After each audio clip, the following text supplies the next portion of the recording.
Welcome everyone to Autogefühl, your number one resource for in-depth car reviews and your number one community to discuss cars. Today was a special episode because it's today about the Cactus, the Citroen C4 Cactus. We've shown you the details before already, so that's linked in the video description below, that's full review. Today is a special episode because it's about saving fuel. We are on an eco tour with Citroen, we have different teams competing and the team will win, which is spending the least amount of fuel. And we are going to pass some checkpoints, so we cannot just go like 20 kilometers an hour to the finish, so we cannot cheat on that. We really have to rely on our skills to use the least amount of fuel but still get to the finish in time then. So it will be very exciting.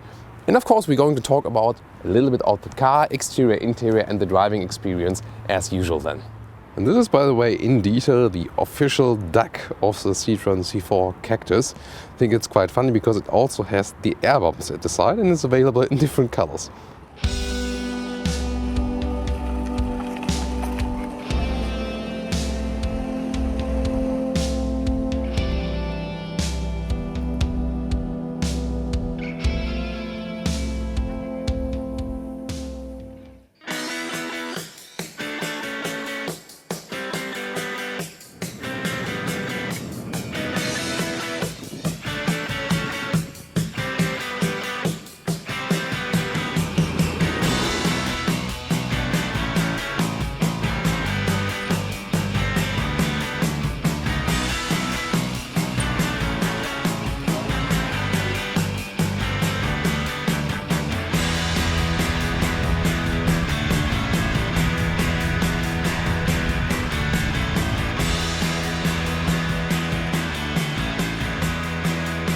Just a brief overview about the colors we are taking part here in the tour. We got a red car, we don't have that right here now, but we have a white car with the black air bumps, and our car here is deep purple. It's a very interesting color, I think, with black air bumps. Again, I think this is a solution where the air bumps don't have such a contrast. So this might be a solution for you maybe, because some of you said, okay, it's too big contrast for me, because with this very high contrast in the colors, for example also yellow to black air bumps, it's either love or hate. Here I think it's a little bit more elegant then. Basically from serial production you can pick the air bumps in black, in brown and in grey, and then, well, you can pick dark colors that they don't attract so much contrast. For example also in the grey version over there you have the grey air bumps together with the grey car, but you could have also picked the black air bumps to it, then it's even less contrast. So you can really also pick it a little bit more elegant, not that kind of contrast. Want to hear your opinion about that? In which color would you pick the Cactus and which air bump color would you then pick according to which color? It's the top trim level shine here, and from the outside, for example, we see it due to the 16-inch alloys. They have some serial production then in the top trim level shine. In Germany, the Cactus starts at 14,000 euros in the basis price, but as it stands here right now with the shine trim level, it's 23,000 euros. And we got the blue HDE 100 with 100 horsepower below there. This is our test engine for today. So then what's below here, it's a 1.6 liter common rail diesel.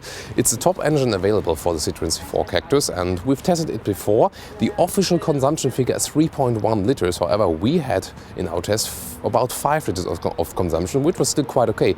But this was really an everyday driving test. Today we want to consume as least fuel as possible. So we're going to try to reach this 3 liters on 100 kilometers of consumption. I would always go for this engine because the other ones are less powerful. This one really has the best power for this car, definitely. And then you also shouldn't save the money for example, for the smaller petrol engine, because this is not enough actually. But however, this car is quite light still, 1,200 kilograms. So that is also good for low consumption because we don't have to carry so much weight. And now, let's go.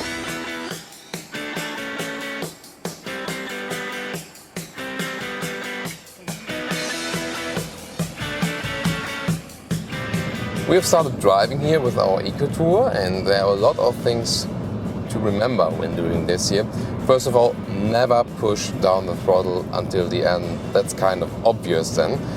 And also the maximum speed shouldn't be too high then. However, you also shouldn't block all the traffic then. So we're trying to find a speed where we don't have to overtake a lot of people, so rather be on the right lane here also on the motorway, because the road here on the motorway, this one will also be crucial because you're making the most of kilometers here. And then I try to hit the brakes kind of never, that I can always use my rolling speed.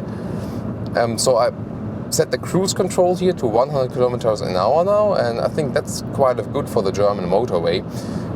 I could go slower actually, but that might also be blocking the traffic already then, and I've tested it earlier as well yesterday. If you go 100 or 120, that already makes a difference of 1 liter on 100 kilometers. So the faster you go then at these higher speeds, the fuel consumption goes up exponentially. Furthermore, I've turned off the air conditioning because that also consumes fuel, and I've also turned off the sound system. I just have the GPS on. I could turn that off to save some more fuel, basically, but I need the GPS here for our road. We could also use the map, but come on. At some point we have to decide if we use modern technology or not. So these ones are the basic tips here so far, and later on we'll give you an update then when we are also inside the city, what we can do there actually. Most important will also be to look ahead, see what's in front of us, and then adapt to what's happening actually. So for example, lift the throttle very early.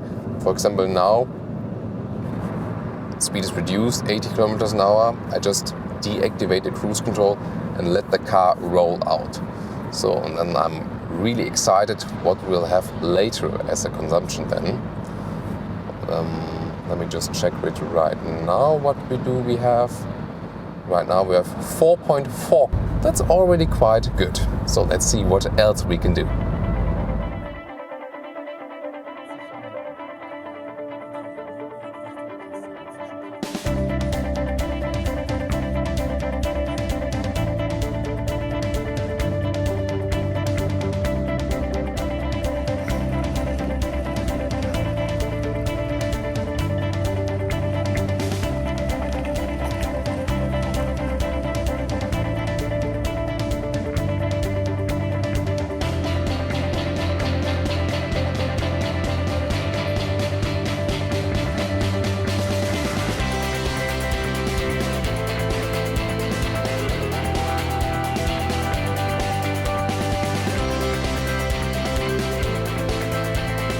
So a small midterm conclusion right now. This morning we started close to Nuremberg, and then we went over now to Saxony, to a small village with a nice castle in the background, you see it.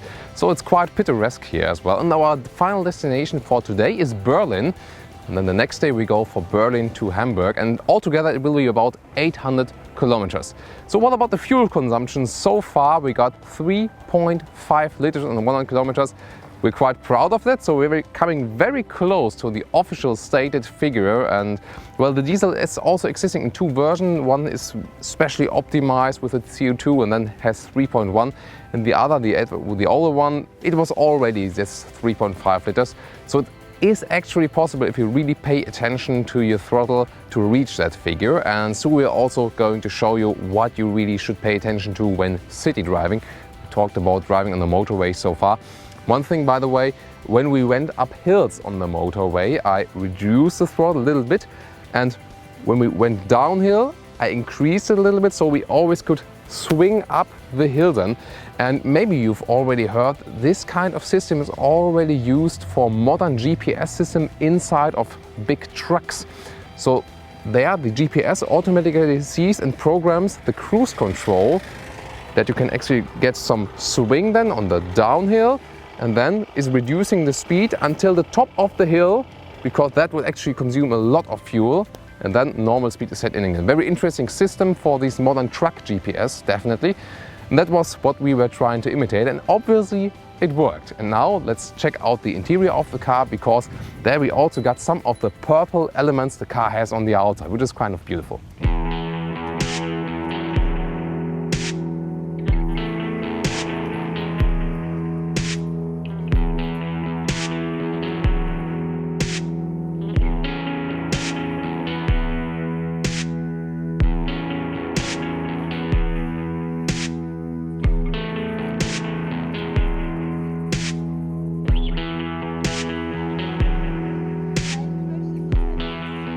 Also one short look here in the interior. What I've always preferred about this interior is it's not really an expensive car, but you have some solutions that already look premium. For example, the inside of the door handles, and as we've tested it earlier, maybe some pre-production car, this one here has become more stable now. It's stiffer definitely. Also you see there's also some kind of purple style in this fabric here. And then on the inside, this is with the artificial leather here right now, but we've also seen it in fabric, a special kind of fabric which I would prefer then. But this is also visually nice here definitely. Also the steering wheel, you see the outer part has a different color than the inner part, also a nice detail. There's our mascot sitting. And now we have to look very closely. It's hard to see, but also the dashboard. First of all, it has a very interesting surface, also feels very good. And then there's also some color stitch in it. It's also a little bit purple alike, that also fits to the exterior color of the car. And then you see we have the manual gearbox here, which can only be combined with the strongest diesel. Therefore, we also do not have a whole bench in the front. So with the automatic gearbox, which I do not recommend, then you also can have one big front bench here, which is also kind of nice, but I would definitely go for the diesel with the manual shift here, 5 gears manual shift. And about the rear compartment, the car does use the space it has, 4 meters 16. It's not quite long, but therefore it is actually quite okay to also to sit in the back. Not for the tallest person though, as for headspace. We have the panoramic roof here inbuilt, by the way. You cannot cover it from the inside, therefore it can get quite hot inside, but you also do not lose headspace, so that's advantage and disadvantage. And this is our tour trunk, obviously not really sorted, but you see this 358 liters. They're not that huge because it's also going steep up here, so you do not use all the space the car offers actually. But you see there's also a suitcase in there and some bananas. We get along for our tour here with 2 people. So guys, now it's about driving inside the city, narrow stuff, no high speeds. First rule here should be, of course, also don't hammer the throttle that hard. Then look what's ahead of you. Is maybe any car coming that's facing us, or is there a traffic light, red traffic light coming? Then I just let the car roll out as soon as possible. Maybe some people on the road here now. Of course, it makes more difference for the overall average when you're going these very long kilometer ways. Oh, now it's getting very narrow here. That's of course also fuel consuming because I have to step on the clutch and the throttle many times. So also when I'm going uphill, I'm going quite slow here then. Now there's a red traffic light in front of us, so I don't increase the speed. Just let it roll very slowly, but I also do not just stand still because I cannot block the traffic obviously. Now I'm having 20 kilometers now, and I hope the traffic light will run to green, that I don't have to come to a complete standstill. Oh, come on, come on, come on, come on.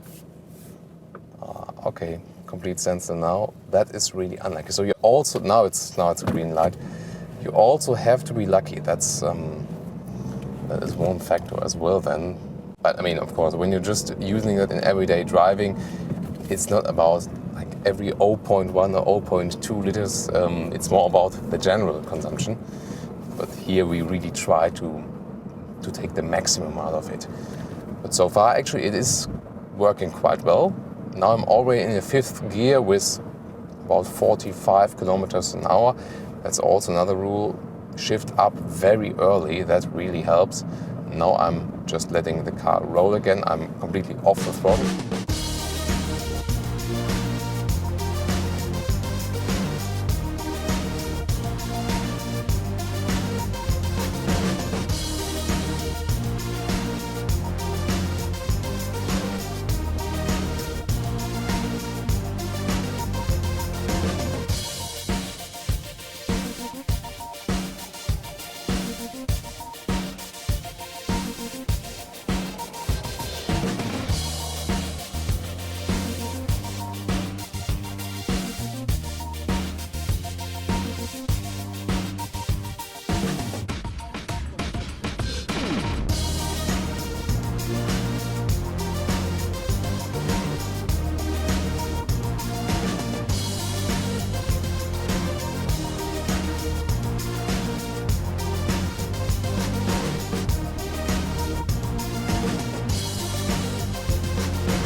always very impressive and beautiful to be in Berlin. I really love the city and with all the sights it offers and all the history it bears.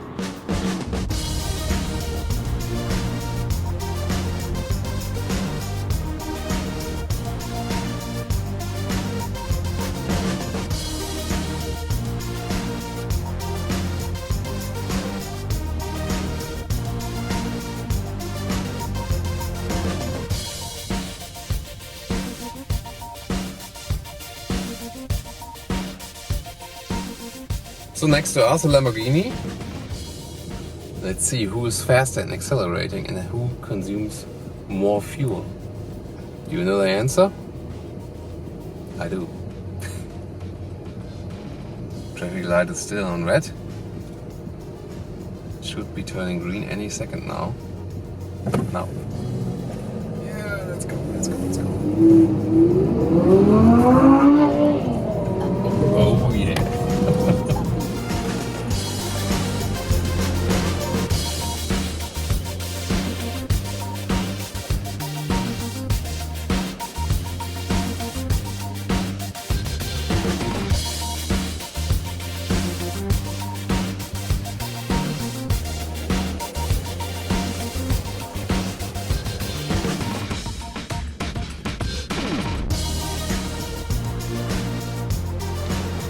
Now it's about fueling up.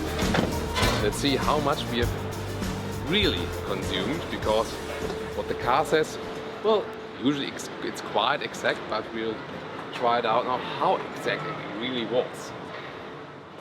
So I think we had about 450 kilometers today. Let's see how many liters.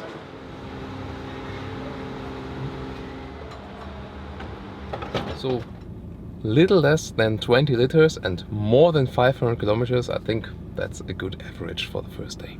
So I just calculated 19.72 liters divided by 578 kilometers.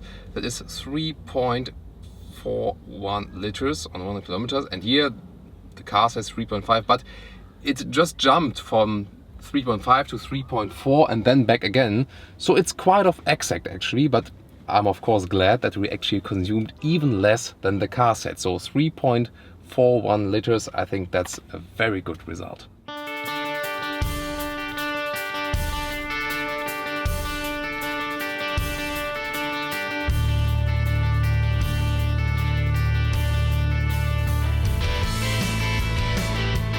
So another day here in Berlin. We're starting today with our trip to Hamburg actually. Right now we're in second place, but we are quite even with another car with also 3.4 liters of consumption. The first car is 2.9 liters of consumption. So today it's very sunny weather here and we're just behind the Victory column, the Siegessäule in Berlin. And now we're starting our way to Hamburg and it will be a very exciting trip again today.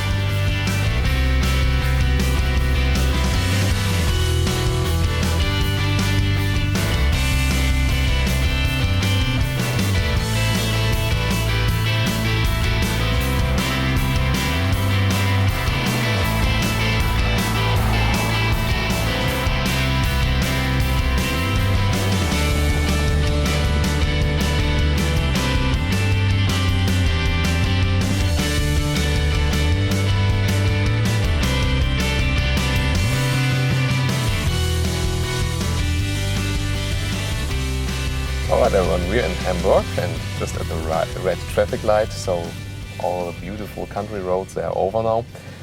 On our route today we have visited some very beautiful lakes in Brandenburg, that's a federal state of Germany as well, and then the last trip now was mostly over the motorway towards Hamburg. And now we're quite actually closing towards the city, and our consumption rather remained the same, 3.4 liters on 100 kilometers. Although I must admit we have turned on the air conditioning meanwhile because it's 26 degrees now, and that was actually too hot in here because the panoramic roof let also a lot of sunshine in there. And but I think the consumption was quite stable. We almost got 1,000 kilometers now, so it's I expected 800 at first, but because we crossed right and left and didn't go the exact right ways, which were not the shortest then, almost made 1,000 kilometers now, and I think therefore we have a quite representative consumption figure about that fuel economy here in that car.